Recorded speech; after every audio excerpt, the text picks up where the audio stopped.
ರಾಜ್ಯವನ್ನೇ ಬೆಚ್ಚಿ ಬೀಳಿಸಿದ್ದ Bengaluru Rameswaram cafe blast ಪ್ರಕರಣಕ್ಕೆ ಪಾಕಿಸ್ತಾನದ ಲಿಂಕ್ ಇರೋ ಬಗ್ಗೆ ಸುಳಿವು ಸಿಕ್ಕಿದೆ.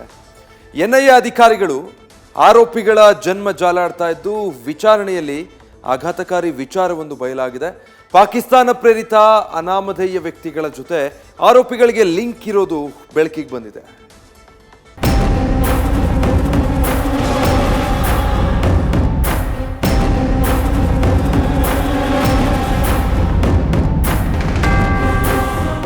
ಮಾರ್ಚ್ 1ರಂದು ರಾಜ್ಯವೇ ಬೆಚ್ಚಿ ಬಿದ್ದಿತ್ತು. ಬೆಂಗಳೂರಿನ ರಾಮೇಶ್ವರಂ ಕೆಫೆಯಲ್ಲಿ ಬಾಂಬ್ ಬ್ಲಾಸ್ಟ್ ಆಗಿತ್ತು. ಬಾಂಬರ್ಸ್ ಬೆನ್ನತ್ತಿದ್ದ ಎನ್ಐಎ 43 ದಿನಗಳ ಬಳಿಕ ಉಗ್ರರನ್ನ ಬಂಧಿಸಿತ್ತು.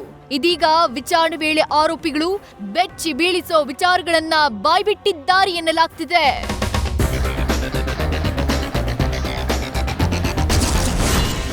ರಾಮೇಶ್ವರಂ ಕೆಫೆ ಸ್ಫೋಟದ ಹಿಂದೆ ಪಾಕಿಸ್ತಾನದ ಸಂಚು. ಆರೋಪಿಗಳನ್ನ ಹ್ಯಾಂಡಲ್ ಮಾಡ್ತಿದ್ದ ಅನಾಮಿಕ ಕರ್ನಲ್.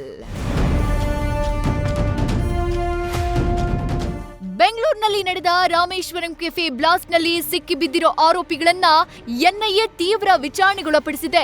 ವಿಚಾರಣೆಯಲ್ಲಿ ರಾಮೇಶ್ವರಂ ಕೆಫೆ ಸ್ಫೋಟದ ಹಿಂದೆ ಪಾಕಿಸ್ತಾನದ ಸಂಚಿನ ಸುಳಿವು ಸಿಕ್ಕಿದೆ ಎನ್ನಲಾಗ್ತಿದೆ. ಇನ್ನು ಸಿಲಿಕಾನ್ ಸಿಟಿಯಲ್ಲಿ ನಡೆದ ಸ್ಫೋಟ ರೂವಾರಿ ಕರ್ನಲ್ ಎಂಬ ಕೋಡ್ ಹೆಸರಿಟ್ಕೊಂಡು ಎಲ್ಲವನ್ನ ಹ್ಯಾಂಡಲ್ ಮಾಡಿದ್ದಾನೆ. ವಿದೇಶದಲ್ಲಿ ಇದ್ಕೊಂಡೇ ಯುವಕರನ್ನ ಸೆಳೆದು ಕೃತ್ಯವೆಸಗಲು ಪ್ರೇರೇಪಿಸುತ್ತಿದ್ದಾನಂತೆ. ಐಎಸ್ಐ ಅಲ್ ಹಿಂದ್ ಉಗ್ರ ಸಂಘಟನೆಯಲ್ಲಿ ಪ್ರಮುಖನಾಗಿರುವ ಉಗ್ರ ಕರ್ನಲ್ ಅಬ್ದುಲ್ ಮತೀನ್ ತಾಹಾ, ಮುಸಾವಿರ್ ಹುಸೇನ್ ಜೊತೆಗೆ ಕುಕ್ಕರ್ ಬ್ಲಾಸ್ಟ್ ಆರೋಪಿಯ ಸಂಪರ್ಕದಲ್ಲಿದ್ದ ಎನ್ನಲಾಗ್ತಿದೆ. ಕರ್ನಲ್ ಎಂಬ ಕೋಡ್ ನೇಮ್ ಇರೋ ಈ ಶಂಕಿತನಿಗೂ 2022ರಲ್ಲಿ ಮಂಗಳೂರಿನಲ್ಲಿ ನಡೆದ ಕುಕ್ಕರ್ ಬಾಂಬ್ ಸ್ಫೋಟಕ್ಕೂ ನಂಟಿದೆ. ಮಂಗಳೂರು ಕುಕ್ಕರ್ ಬಾಂಬ್ ಸ್ಫೋಟದ ಬಳಿಕ ವಿದೇಶದಲ್ಲಿರೋ ಈ ಕರ್ನಲ್ ಎಂಬ ಶಂಕಿತ ಉಗ್ರನ ಹೆಸರು ಬಯಲಾಗಿತ್ತು. ಈತ ಪಾಕಿಸ್ತಾನ ಗುಪ್ತಚರ ಸಂಸ್ಥೆ ಐಎಸ್ಐ ಜೊತೆ ನಂಟು ಹೊಂದಿದ್ದು ಭಾರತದಲ್ಲಿ ನಡೆಯೋ ಬಾಂಬ್ ದಾಳಿಗಳಿಗೆ ಪಿತೂರಿ ನಡೆಸ್ತಾ ಇದ್ದ ಎನ್ನಲಾಗ್ತಿದೆ. ಅಷ್ಟೇ ಅಲ್ಲ, ಇಸ್ಲಾಮಿಕ್ ಸ್ಟೇಟ್ ಉಗ್ರ ಸಂಘಟನೆಗೆ ಸಣ್ಣ ಗುಂಪುಗಳನ್ನ ರಚಿಸಿ ಅವುಗಳಿಗೆ ಸ್ಥಳೀಯ ಯುವಕರನ್ನ ನೇಮಿಸೋದು ಈತನ ಕೆಲಸವಾಗಿದೆ. ಇನ್ನು ದೇಶದಾದ್ಯಂತ ಇಂಥ ಸಣ್ಣ ಗುಂಪುಗಳನ್ನ ರಚಿಸಿ ಅವುಗಳಿಗೆ ಯುವಕರನ್ನ ನೇಮಿಸಿ ಭಾರತದಲ್ಲಿ ಬಾಂಬ್ ದಾಳಿ ನಡೆಸೋದು ಈತನ ಉದ್ದೇಶವಾಗಿದೆ.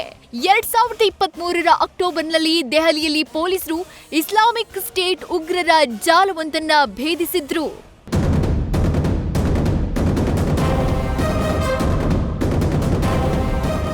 ಒಟ್ನಲ್ಲಿ ವಿಚಾರಣೆ ವೇಳೆ ಬೆಂಗಳೂರು ರಾಮೇಶ್ವರಂ ಕೆಫೆ ಬ್ಲಾಸ್ಟ್ಗೆ ಪಾಕ್ ಲಿಂಕ್ ಇರೋ ಸುಳಿವು ಸಿಕ್ಕಿದೆ ಎನ್ನಲಾಗ್ತಿದೆ. ಇನ್ನು ಈ ತಂಡ ಭಾರತದಲ್ಲಿ ಇನ್ನೇನಾದ್ರೂ ದಾಳಿಗೆ ಪ್ಲಾನ್ ಮಾಡಿತ್ತಾ, ಮತ್ಯಾರಾದ್ರೂ ಇವರ ಸಂಪರ್ಕದಲ್ಲಿದ್ದಾರೆ ಎಂಬ ಎನ್ಐಎ ಅಧಿಕಾರಿಗಳು ತನಿಖೆಯನ್ನ ಇನ್ನಷ್ಟು ಚುರುಕುಗೊಳಿಸಿದ್ದಾರೆ. Shivakumar, news first, Bengaluru.